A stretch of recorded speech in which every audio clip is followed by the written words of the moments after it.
Hi there. Thank you for stopping by. It's the historical footnote. Here to give you another interesting fact.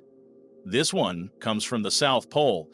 The most chilling and enigmatic death in the modern history of the USAP occurred at the Amundsen-Scott South Pole Station, the most remote outpost of all. On May 11th, 2000, as the long winter isolation was setting in, Rodney Marks, a 32-year-old Australian astrophysicist, became acutely ill. Over a 36-hour period, he suffered from increasingly severe symptoms, including vomiting blood, and died on May 12th, his condition undiagnosed by the station's doctor. Due to the winter flight embargo, his body had to be stored at the station for nearly 6 months. The NSF issued a statement that Marks had apparently died of natural causes. This initial assessment proved to be profoundly wrong. When his body was finally flown to Christchurch, New Zealand for an autopsy, the forensic pathologist made a shocking discovery. Rodney Marks had died from ingesting a lethal quantity of methanol.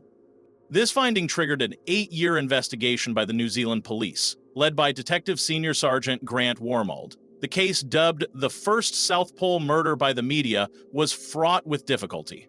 Suicide was considered highly unlikely, as Marks was in a happy relationship with his fiancée, who was also wintering at the pole and was on the cusp of completing important academic work. Accidental ingestion was also deemed improbable.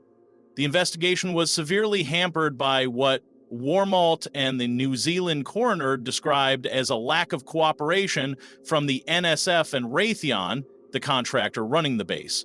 Requests for reports and access to the 49 other people who wintered at the pole were allegedly delayed or denied. The coroner's final report could not determine how the methanol was ingested, leaving open the possibilities of a prank gone horribly wrong or a more sinister motive.